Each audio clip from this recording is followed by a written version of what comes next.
Welcome to the stories on Echoes of Revenge.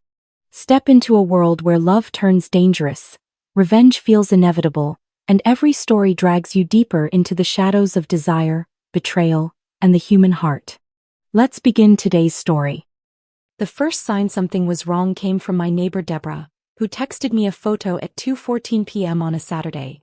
"Is your sister selling your house?" The photo showed a for sale sign in my front yard. Professional photography. Sleek modern design.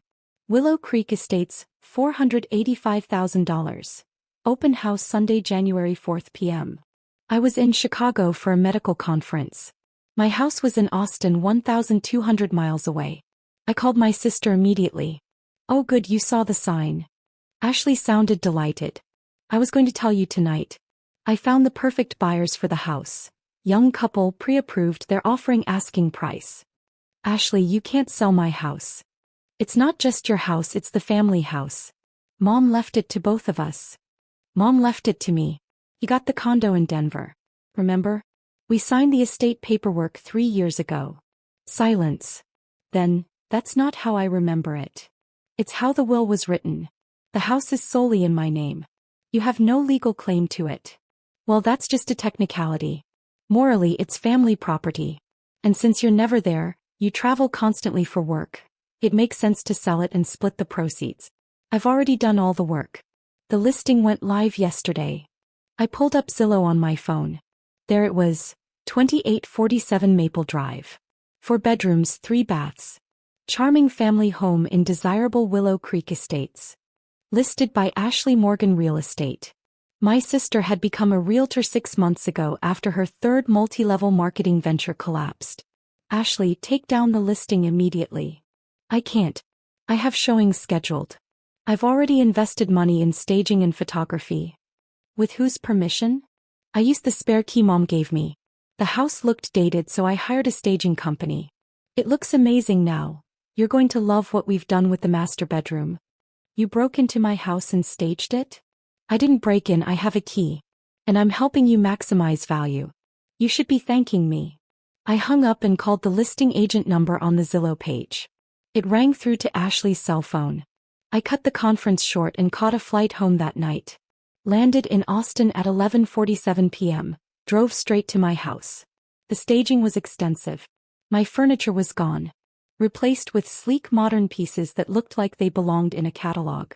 My personal photos were removed. My bookshelves were filled with decorative objects I'd never seen before. My bedroom had been completely transformed. New bedding, new nightstands, even new artwork on the walls. I found my actual belongings in the garage. Piled in boxes. Labeled owner's items removed before closing. I called Ashley again. "Where the hell is my furniture?" "In storage. The staging company handles it.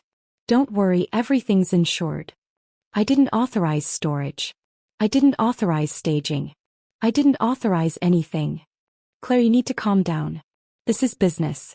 The house shows better with professional staging. I'm trying to get you top dollar. I'm not selling. You're being emotional. This is exactly why I didn't involve you in the process. You're too attached to a house you barely live in. Let me handle the business side and you'll see this was the right decision." Sunday morning, I was in my kitchen, surrounded by someone else's furniture, when the doorbell rang. A couple in their 30s, dressed for an open house, smiling expectantly. "Hi. We're here for the 1 o'clock showing." "There is no showing. The house isn't for sale." The woman's smile faltered. "But the listing says open house today." "The listing is fraudulent. My sister posted it without authorization. I'm the owner and the property is not for sale." The man pulled out his phone showing me the Zillow listing. "It says here that Ashley Morgan is the listing agent representing the family estate." "There is no family estate. My mother died 3 years ago and left this house to me. My sister has no ownership stake and no authority to sell it." They left quickly, confused and apologetic. Over the next hour, 17 more people showed up. I told each of them the same thing. By 2 p.m., my doorbell had rung 32 times. Ashley arrived at 2:47 p.m. with a lockbox and a briefcase full of listing materials. "What are you doing?" She stared at the couples leaving my driveway. "You're scaring away potential buyers." There are no potential buyers because the house isn't for sale. Claire, I have contracts ready. I have 3 offers coming in tonight. You're sabotaging a legitimate real estate transaction. You can't have a legitimate transaction for property you don't own. She pulled out paperwork. I have documentation proving co-ownership. Mom's will was ambiguous. It said the house should stay in the family. Family. That gives me authority to make decisions about family property. I grabbed the papers. They were photocopies of our mother's will with certain sections highlighted. Out of context, Ashley's interpretation almost made sense. Except I had the original will. The one that explicitly stated, I leave my primary residence at 2847 Maple Drive to my daughter Claire Morgan, to be her sole and separate property. Ashley, this is fraud. You're presenting doctored documents to support a fake claim. I'm presenting legitimate estate papers that support my co-ownership. You don't have co-ownership. Mom gave you the Denver condo. We signed final estate documents. You got $340,000 in property. I got the Austin house. We both signed acknowledgement that the distribution was complete and fair. Her face changed. The pleasant realtor mask cracked. That wasn't fair. You got the better property. The Austin house is worth more, it's in a better neighborhood, it has better appreciation potential. I got stuck with a condo in a declining market. So you decided to steal my house to even things out? I decided to correct an unfair distribution. Mom clearly wanted us to share the Austin property. She clearly wanted me to have it, which is why she put only my name on it. A car pulled up. A woman in her 60s got out, walking with the purposeful stride of someone on a mission. She was wearing a blazer with an HOA badge pinned to the lapel. Are you Claire Morgan? She asked. Yes. I'm Marjorie Patterson, president of the Willow Creek Estates HOA. I need to speak with you about your property. Ashley stepped forward. I'm handling all inquiries about the property. You're Ashley Morgan, the listing agent. Yes, I'm aware. Marjorie's expression was pure steel. Ms. Morgan, can you explain why you've been representing yourself as the property owner in communications with our office? I never said I was the owner. You submitted a change of address form last month requesting all HOA communications be sent to your office. You attended our board meeting in September claiming to be the new owner following your mother's death. You requested access to architectural review records claiming you needed them for renovation planning. I stared at Ashley. You impersonated me to the HOA? Marjorie pulled out a folder. We have emails, attendance records and signed documents. All claiming Ashley Morgan is the legal owner of 2847 Maple Drive. When I saw the for sale listing this morning, I checked our records. The actual deed shows Claire Morgan as sole owner. Has been since your mother's estate was settled in 2021. Ashley's face went red. I was just trying to handle administrative tasks so Claire wouldn't be bothered. You were committing HO fraud, Marjorie said flatly. You obtained confidential property records under false pretenses. You signed documents claiming ownership you don't have. And now you're attempting to sell property that isn't yours. He turned to me. Ms. Morgan, the HOA board would like to support you in any legal action you choose to take. We don't tolerate fraud in Willow Creek Estates. Ashley tried to leave. Marjorie blocked her path. Ms. Morgan, I need to inform you that the HOA is filing a formal complaint with the Texas Real Estate Commission. Misrepresenting property ownership is a violation of your license standards. This is a family matter. It stopped being a family matter when you filed fraudulent paperwork with a homeowners association and listed property you don't own on the MLS.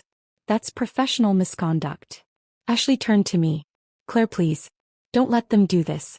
I'm your sister. I was just trying to help. Help yourself. To my house. Using forged documents and HOA fraud. I didn't forge anything. I just emphasized different aspects of Mom's will. You lied about ownership. You impersonated me to the HOA. You staged my house without permission and scheduled showings without authorization. That's not emphasizing, that's fraud.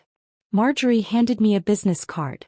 Our HOA attorney specializes in property fraud cases. I've already spoken with him about your situation. He's willing to provide a consultation if you'd like to pursue legal action. Ashley's confident realtor persona completely collapsed. You're really going to destroy my career over this? I'm your sister. I was trying to split the proceeds fairly. You were trying to steal half the value of my house because you're bitter about the inheritance distribution. That's not family. That's crime. The Texas Real Estate Commission investigation took 6 weeks.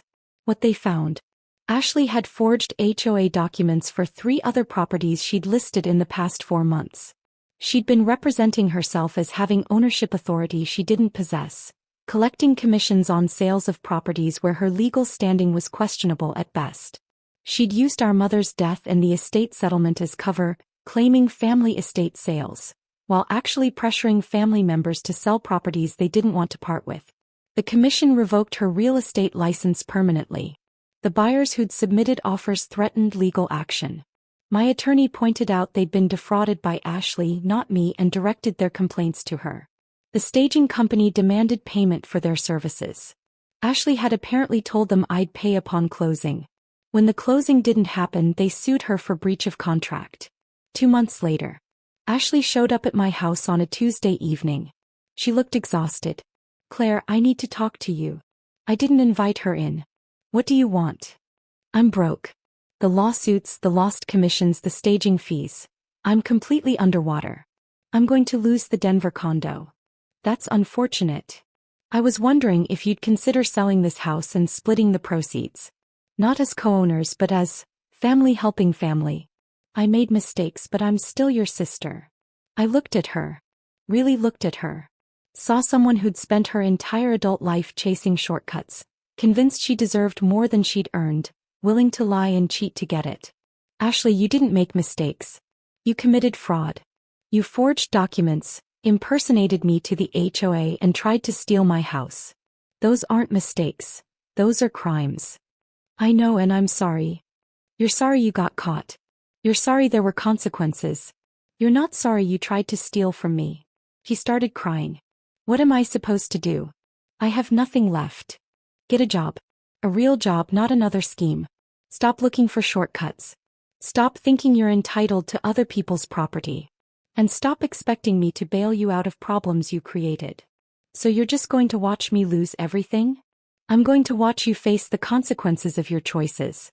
Just like I faced the consequences of mine when I worked 2 jobs to pay for medical school, when I spent years building my career, when I lived below my means to save for investments. You don't get to skip those steps by stealing from family."